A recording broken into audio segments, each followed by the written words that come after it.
Bienvenue dans un nouvel épisode les amis, dans cet épisode on va parler nutrition et je vais vous donner les 5 conseils dont vous avez besoin pour rester fit et ceci pour toujours. Le monde de la nutrition c'est un monde qui est très complexe, plein d'experts qui ont des avis opposés, plein de personnes qui partagent des expériences qui vont à l'encontre d'autres expériences, d'autres personnes et du coup ça amène plus de confusion qu'autre chose. Et croyez-moi, j'ai étudié ce monde en long et en large, j'ai fait différents cursus, écouté différents experts et j'ai été formé par différents experts, j'ai essayé moi-même différentes diètes avec de nombreux athlètes, avec de nombreux clients de la population générale et je vais vous résumer le tout.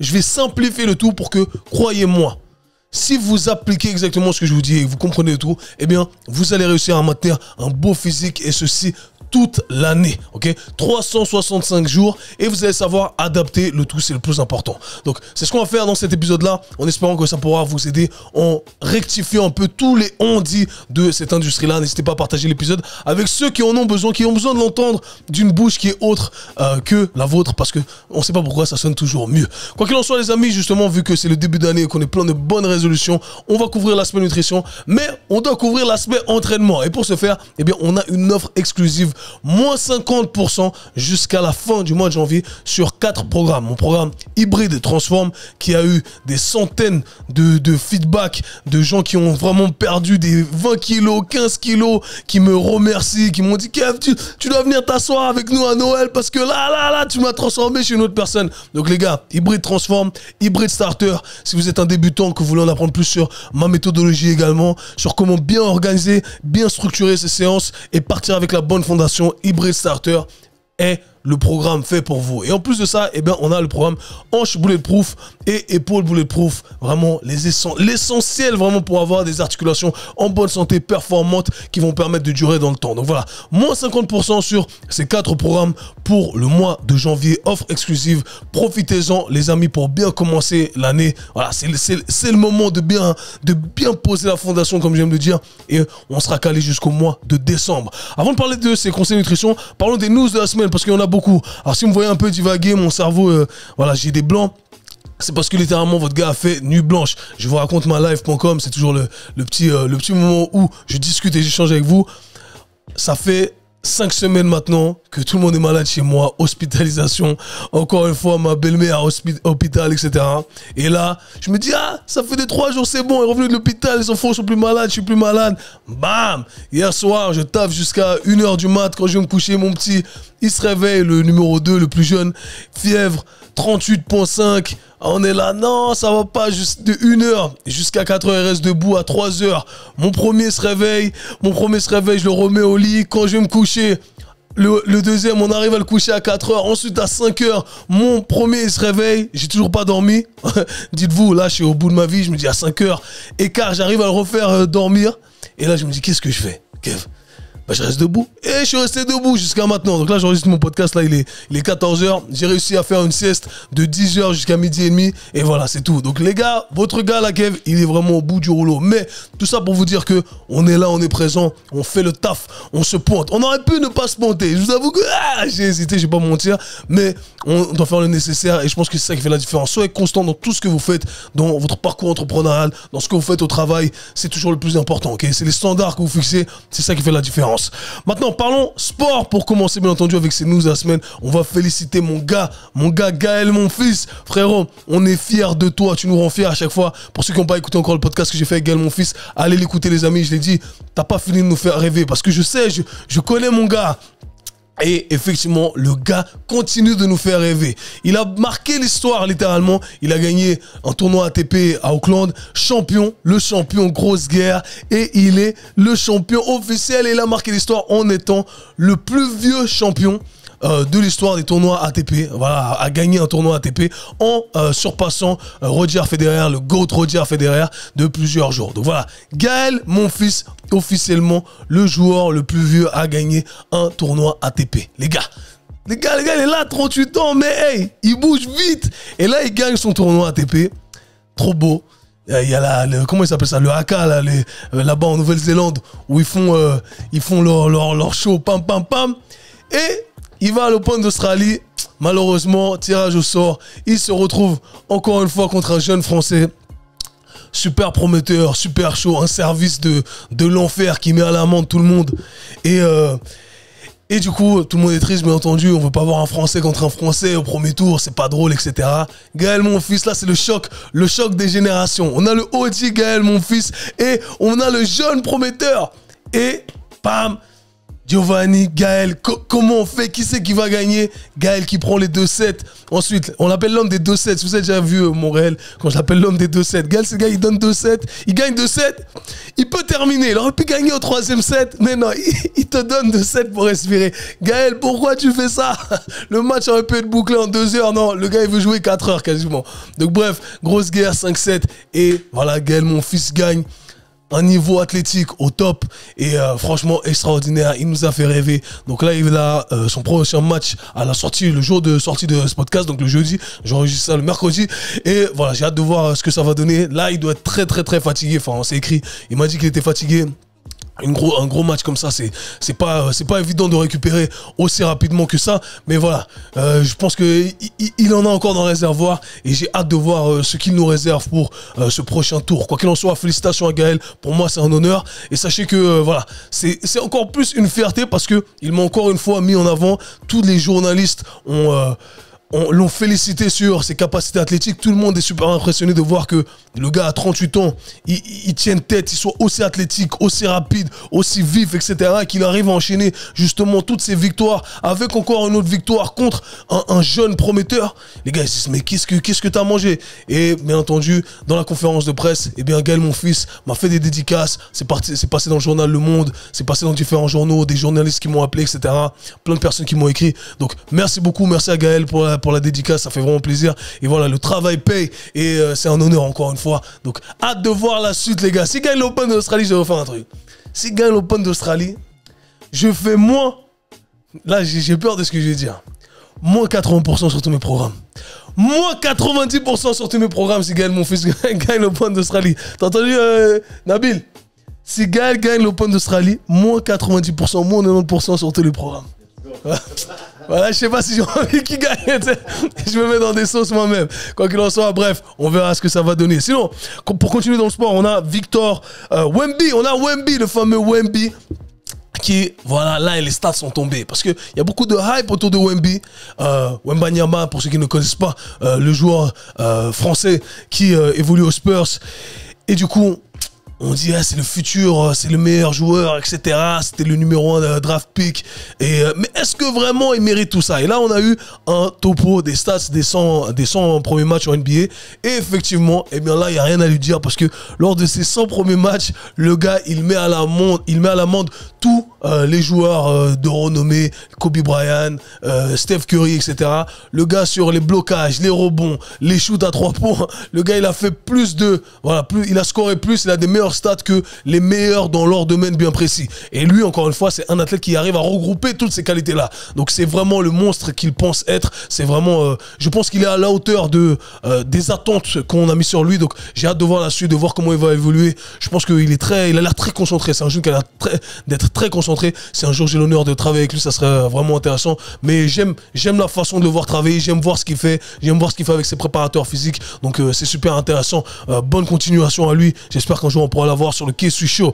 Sinon, on va switcher ici, passeport. La dernière fois, on a parlé de Mark Zuckerberg. J'ai parlé de son flow, etc. Récemment, il était sur le podcast de Joe Rogan, qui est le podcast numéro 1 dans le monde.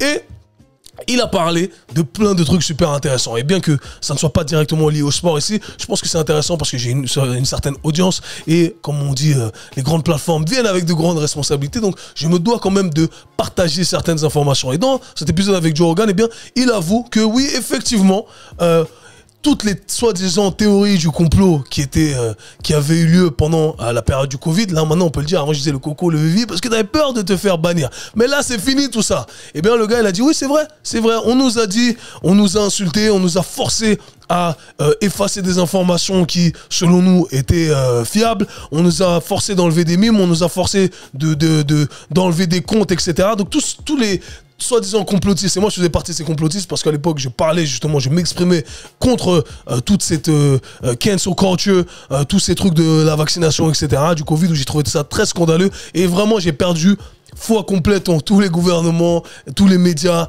Et là, je me suis dit, ok, non, c'est hardcore. Et bien entendu, j'ai été traité de complotiste. Les gens qui m'ont insulté de tous les noms. J'ai vu les gens se transformer en nazis. C'est là où tu vois que, en fait, tu comprends la Seconde Guerre mondiale, tu comprends certains événements, l'esclavagisme. Tu dis, non, moi, j'aurais pas été de ce. Non, t'aurais été un nazi parce qu'on vous a vu. Et il y en a très peu comme nous qui sont restés purs. D'ailleurs, je vends mon sang pur. Hein. Pas de Pfizer, pas de je sais pas quoi. Si jamais vous voulez un shot, les amis de Booster, les gars qui arrivent à tenir avec 2 heures de sommeil en 2 jours, eh bien je suis là, je vais vous faire un petit shot. Je rigole, c'est mon côté blagueur à chaque fois, vous me connaissez. Mais voilà, très intéressant de voir que le gars, il arrive sur le plus gros média de Joe Rogan, le plus gros média du monde, littéralement.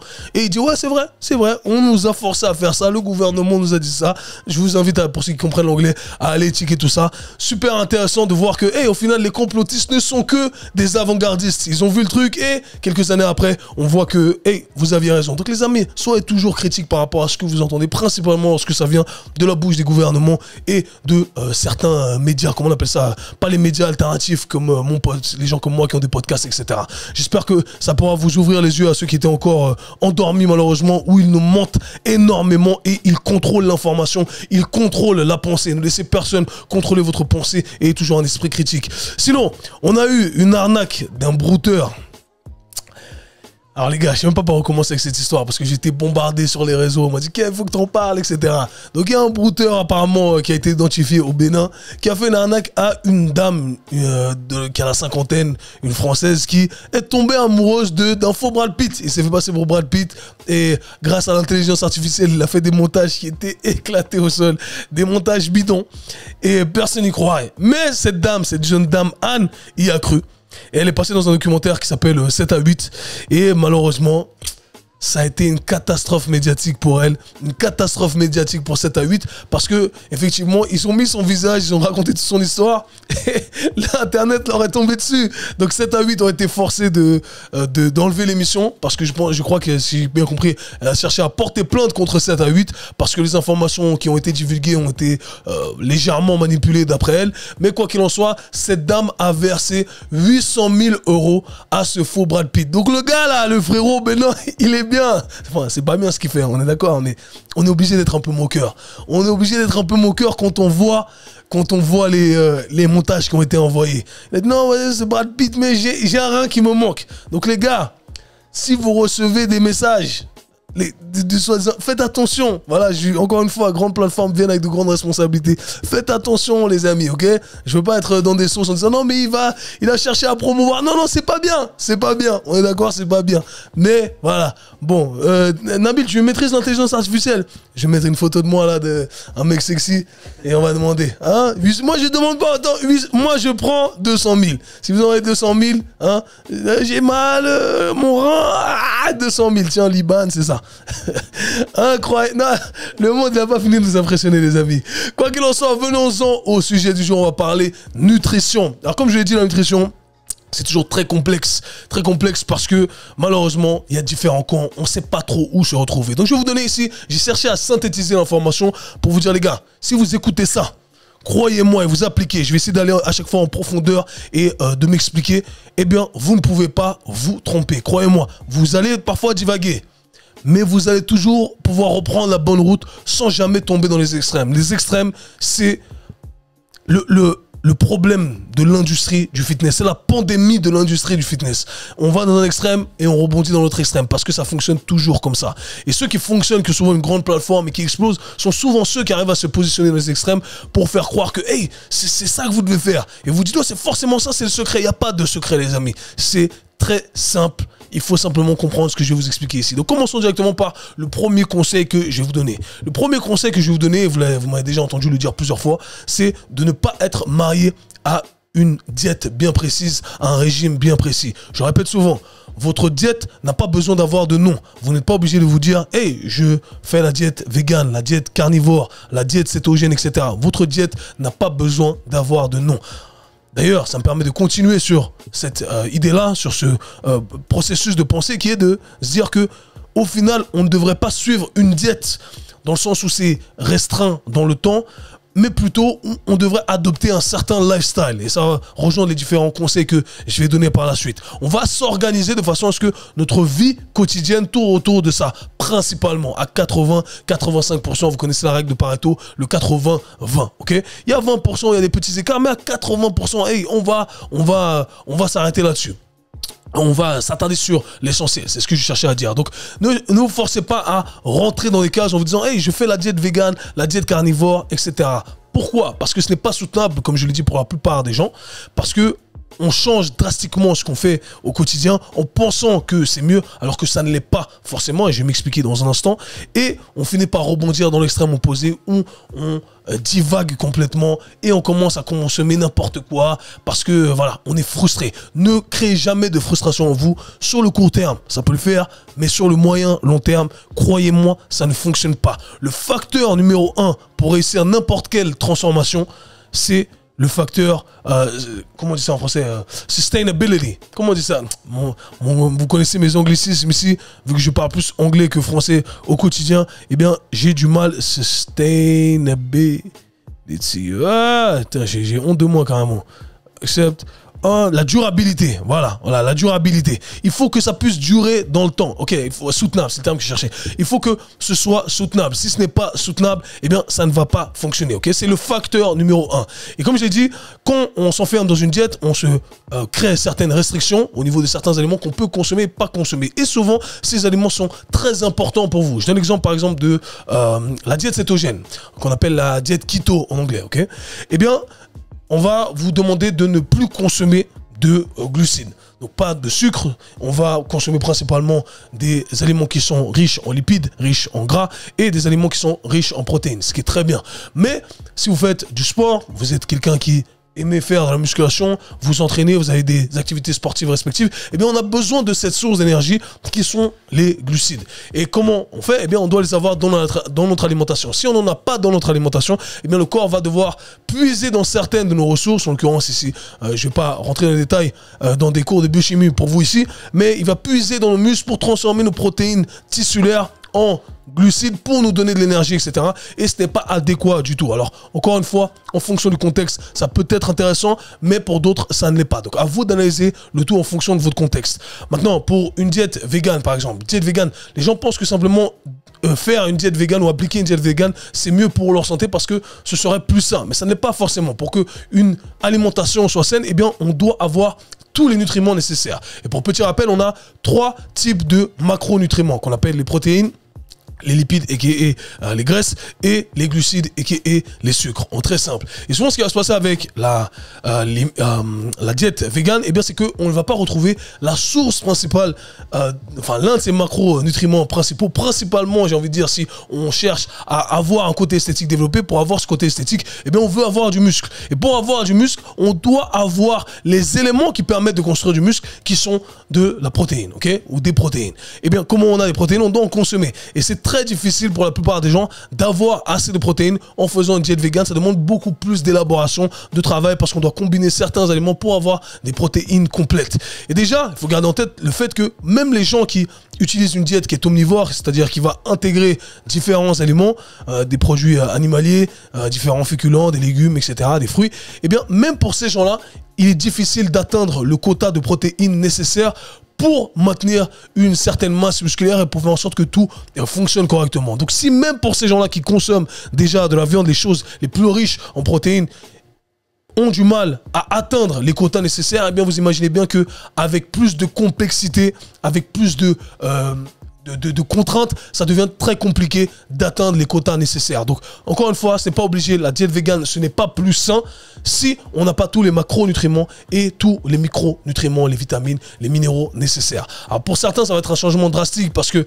oui, vous allez commencer à manger plus de légumes, plus de fruits, etc. pour vous amener ces apports en micronutriments, entre autres. C'est très bien, mais vous n'êtes pas obligé de rentrer dans cette case de des diètes véganes, il vous suffit tout simplement d'intégrer ces différents légumes, ces différents fruits dans votre diète omnivore du quotidien. Donc vous l'aurez compris, ne soyez pas obstinés, ne soyez pas dogmatiques à suivre une diète bien précise. Je dois parler bien entendu de la diète carnivore. La diète carnivore, eh bien c'est pareil, on va vous inviter à consommer uniquement des sources de protéines animalières. Et pareil, ça vient avec d'autres problématiques, avec des problématiques de digestion éventuellement, parce qu'on a besoin de fibres dans notre alimentation pour pouvoir avoir un système digestif qui fonctionne correctement. Si on n'a pas ces fibres, eh bien, on va se retrouver dans des situations compliquées. On risque d'être constipé. On risque de voir que ça ne fonctionne pas très bien à l'intérieur. Alors, pour certains, ça va fonctionner mieux que pour d'autres, certes. Mais de manière générale, on a besoin de ces différents aliments parce que chacun de ces aliments va apporter quelque chose à notre corps. Donc, très important ici,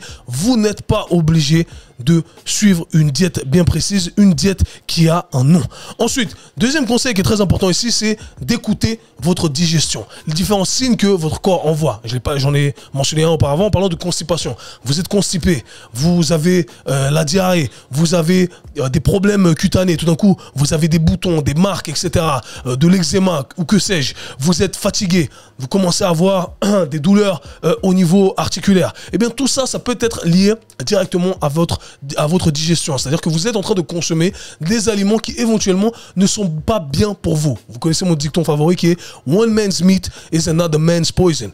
C'est-à-dire que la viande d'une personne peut être le poison d'une autre. Effectivement, les lentilles, ça peut être bon pour une personne ou pour une globalité de personnes, même pour la moyenne.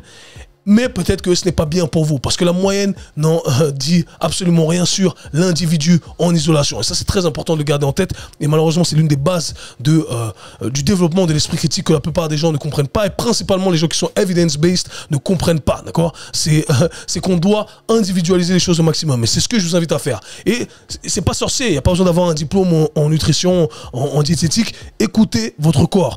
Écoutez votre corps, ça veut dire quoi? Ça veut dire, ok, je ressens, quand je mange ça, je me sens un peu ballonné. Quand je mange ça, je sais pas pourquoi je commence à avoir mal aux genoux, etc. J'ai déjà parlé d'exemples empiriques, déjà à l'époque, quand j'étudiais tous ces sujets liés à la nutrition.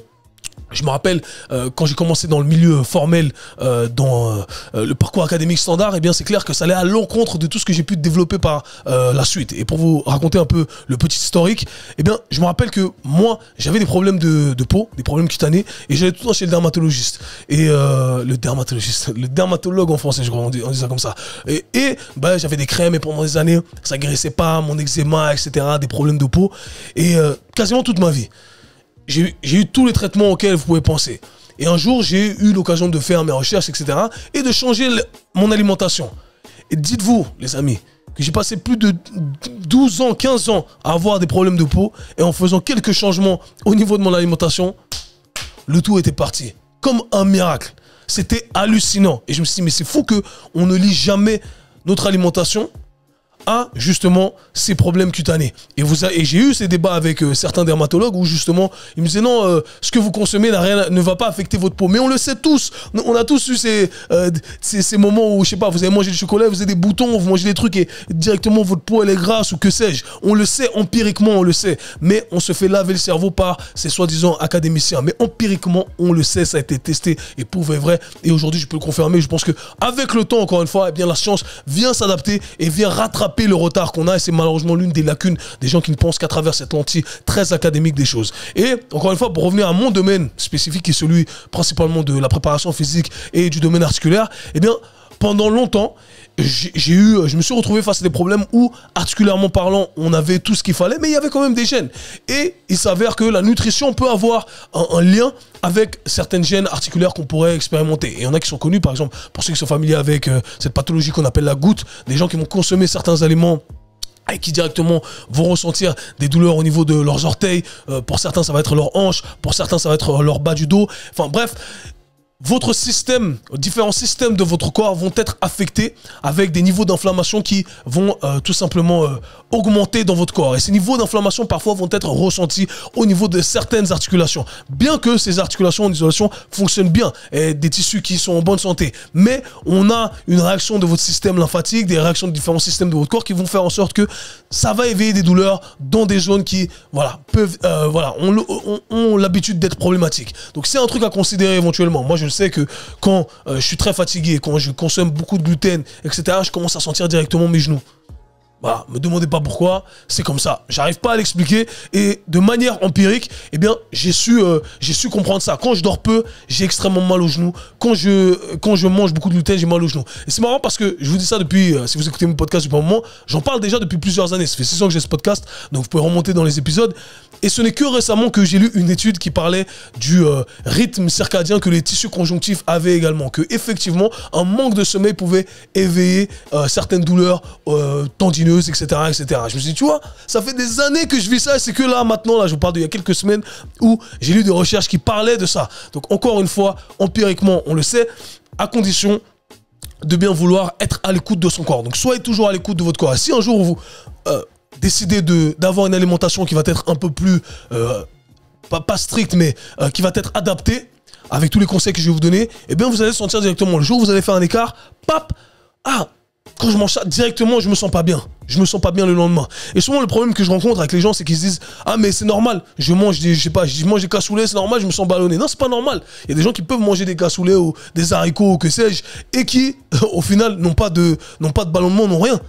Donc, c'est que votre système, votre microbiote, c'est-à-dire l'environnement que vous avez au sein de votre tube digestif, est différent de celui des autres individus. Ce qui fait que vous devez être à l'écoute de ce qui fonctionne pour vous, pour votre microbiote, pour votre environnement personnel. Et c'est très important, j'insiste là-dessus, c'est l'élément clé. Alors comment on fait lorsqu'on sent qu'il y a quelque chose qui ne réagit pas bien? On procède par ce qu'on appelle une diète d'élimination. On va éliminer petit à petit certains aliments. Parfois on est confus, on ne sait pas trop où commencer. Parce qu'on se dit, est-ce que c'est cet aliment? Est-ce que c'est cet aliment? Ok, on va ajouter le tout et on va essayer de partir sur des bases très simples. On va, dans un premier temps, éliminer tout ce qui va être gluten, produits laitiers. On regarde, non, j'ai toujours des trucs. Ok, c'est peut-être pas ça, mais on continue à éliminer parce que ça, c'est les gros trucs à éliminer dans un premier temps. Ok, je vais ensuite éliminer les noix. Ok, ensuite, je vais éliminer certains aliments qui sont riches en certains sucres qui viennent alimenter certaines bactéries qui pourraient créer des ballonnements, des gaz, etc. Ok, je vous ai déjà parlé de la liste des low FODMAP. Je vais faire un épisode un peu plus axé là-dessus parce que vous me demandez souvent des épisodes de nutrition. On va parler de ça également, ok? J'ai pas de chance, il y a des travaux à côté, mais j'espère que ça va pas s'entendre sur le micro. Donc, quoi qu'il en soit, des aliments comme les choux-fleurs, les brocolis, peut-être que ça va créer certains inconforts chez vous. Donc, vous allez consommer des aliments qui sont faciles à digérer. Et à partir de là, vous ne pouvez pas vous tromper. Viande, poisson, sans extra, sans sauce, etc.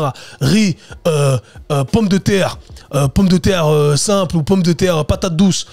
Vous partez sur une base très simple.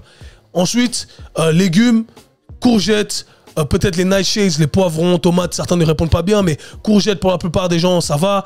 Épinards pour la plupart des gens, ça va. Donc il y a certains aliments, et quand je ferai cet épisode, eh bien, je vous donnerai des listes bien précises et je vous expliquerai le tout en détail. Eh bien, vous ne pouvez pas vous tromper quand vous faites ça. Moi, je vous donne mon exemple, moi qui suis passé par tous ces événements-là, avec plein de problèmes au niveau de mon tube digestif.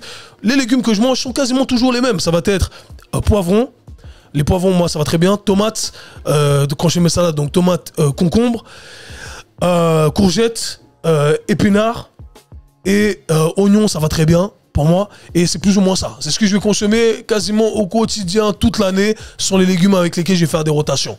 Et vous allez voir que quand je parlerai des autres conseils, ça rentre dans ce que je dis, ok? Vous pouvez pas vous tromper. Quand il s'agit de fruits, c'est simple, pommes, poires, myrtilles, fraises. C'est ce que je vais consommer quasiment toute l'année. Et après, il y a certains produits de saison que je vais consommer. Mais encore une fois, c'est très limité. Vous devriez avoir cette liste d'aliments que vous pouvez consommer sans aucun problème toute l'année. Vous dites, hey, ça me fait du bien. Et en plus, il y a quand même une certaine satisfaction à consommer ces aliments-là. Donc, très important, soyez toujours à l'écoute de votre corps. Ensuite, parlons de conseils pratiques ici.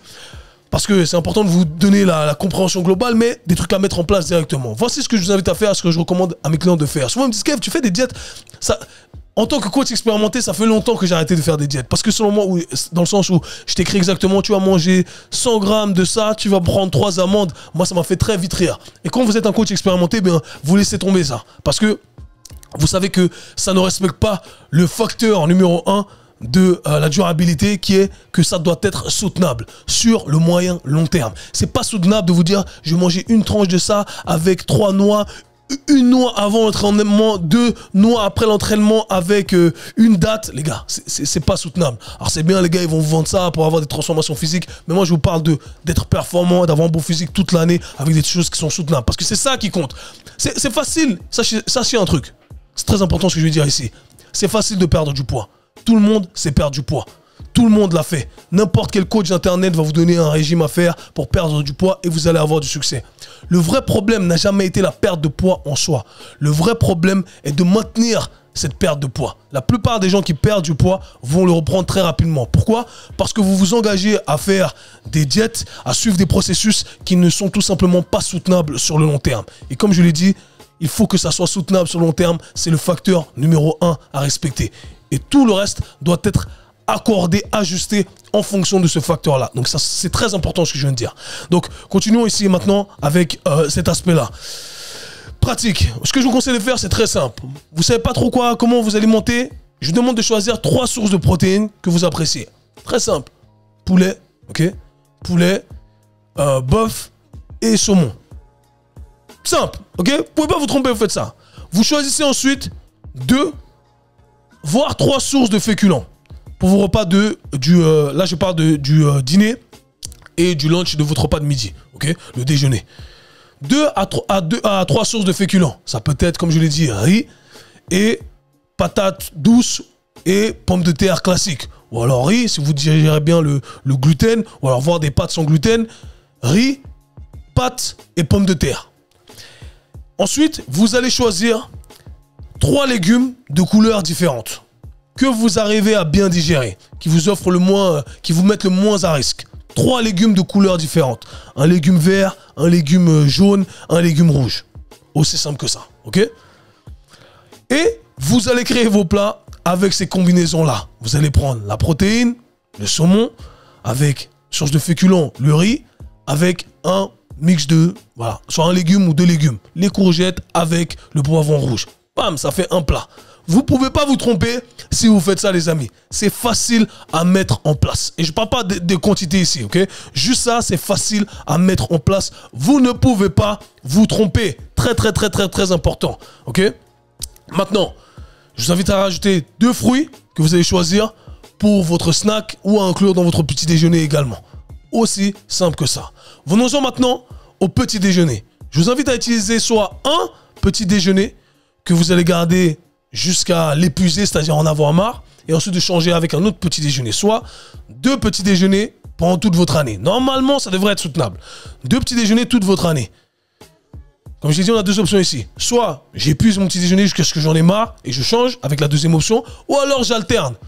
Un jour, un petit déjeuner, l'autre jour, l'autre petit déjeuner, ou une semaine, un petit déjeuner, l'autre jour, le petit déjeuner, ok? Vous ne pouvez pas vous tromper si vous faites ça, mais vous devez sélectionner le tout, ok? Très important, ok? Moi, je sais que j'ai un petit déjeuner où ça va être des œufs avec mes myrtilles, avec mes flocons d'avoine et mes scoops de protéines à l'intérieur. Un petit déjeuner où ça va être du saumon, du cottage cheese avec des œufs et un avocat. Vous voyez, aussi simple que ça. Ce sont mes 2 petits déjeuners toute l'année. Ça fait des années que je ne consomme que ça. Et avec ça, je suis rassasié, je suis bien jusqu'à mon prochain repas. Et j'ai assez de tous les macronutriments et micronutriments qui sont nécessaires. Donc vous l'aurez compris, c'est ce que vous devez faire pour votre organisation pratique. Vous ne pouvez pas vous tromper si vous faites ça. Maintenant, venons-en au 4e conseil. Ne faites pas de changements drastiques. C'est l'erreur numéro 1. On vous dit, ah, je dois perdre du poids. Je consomme mon McDo tous les jours et du jour au lendemain, ah, on va consommer que des salades, etc. Ça ne va pas marcher, vous ne respectez pas l'aspect numéro 1, ok, qui est l'aspect durabilité. Il faut que ça soit soutenable. Ce que vous devez faire pour perdre du poids, c'est très simple. Les gens pensent qu'on doit faire des trucs de ouf. On ne doit pas faire des trucs de ouf. Il faut éliminer des petits trucs au quotidien. Je le répète à chaque fois. Mais il y a des choses qui... Il y a un dicton en anglais que j'adore qui dit... People need to be remembered more than they need to be taught. En gros, on doit être rappelé plus que l'on doit être enseigné. Simple. Vous consommez 3 canettes de coca par jour, vous n'allez qu'en consommer 2. Vous mangez 6 Ferrero Rocher par jour, c'est mon exemple, eh bien, vous allez en manger 4. C'est des petits trucs comme ça qui vont avoir un effet cumulé et à la fin de la journée, vous allez consommer moins 500 calories, moins 600 calories. Et à la fin de la semaine, eh bien, croyez-moi, vous allez voir le tout.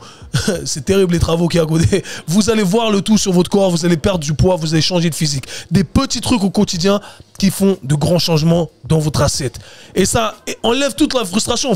Les gars, c'est possible de se dire, hey là aujourd'hui, j'ai déjà bu 2 canettes de coca, je vais en boire que 1. Ou coca, ou peu importe la marque que vous allez boire, ok? Vous l'aurez compris. Et ceci pour tout. Vous pouvez continuer à manger vos croissants le matin. Vous en mangez 2 le matin, on va en manger un. Peut-être que c'est dur de passer de 2 à 1. Allez, 1,5. Déjà, ce 1,5, ça fait la différence. Des petits trucs au cours de la journée, croyez-moi, c'est vraiment un game changer. Et finalement, le dernier conseil, c'est d'apprendre à gérer votre satiété avec les bons aliments et de trouver les bons hacks. Alors ici, encore une fois, on va chercher à manipuler un peu notre système nerveux et notre sentiment où on se dit « Ah, là, je me sens bien. » Ok, comment on fait? Eh bien, c'est simple. On va jouer avec le volume.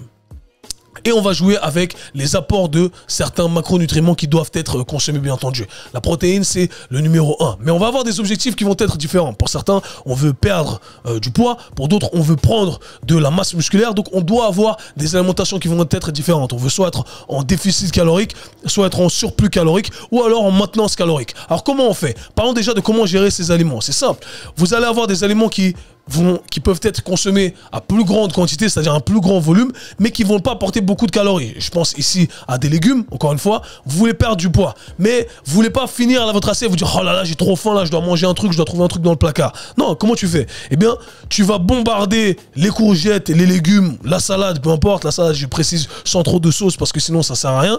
Ok, et vous allez consommer beaucoup de ça. Moi, par exemple, si je vais chercher vraiment à perdre du gras, eh bien, je vais me faire un grand bol de salade, un énorme bol de salade où je me dis, oh là, j'ai trop mangé, mais c'est presque rien au niveau quantité calorique. Beaucoup de volume, ce qui veut dire que ça va me remplir le ventre, mais en termes de calories consommées, très peu. Et je vais ensuite consommer mon protéine, bien entendu, mes féculents, etc. Si maintenant, c'est l'inverse, je cherche à prendre de la masse, qu'est-ce que je vais faire? Ben, je vais consommer moins de ces trucs qui sont peu caloriques, juste assez pour avoir les micronutriments nécessaires, mais je vais en consommer moins et je vais rajouter plus de féculents, je vais boire plus de lait, etc. Des trucs qui sont plus caloriques pour que je puisse avoir ce surplus calorique que je cherche à absorber pour atteindre ainsi mon objectif. Donc vous l'aurez compris, c'est très important de manipuler tout ça. Maintenant, les hacks dont je parlais, il faut développer certaines techniques qui vont vous dire, ok, ça, quand je consomme ça, ça m'apaise un peu mentalement.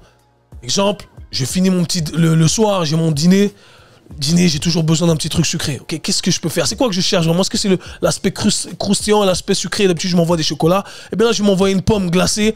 Il y a un petit aspect sucré, il y a l'aspect croquant. Ça va un peu amener un petit hack à mon système nerveux. Ok, cool. Hey, j'ai l'habitude de manger, de consommer beaucoup de boissons sucrées.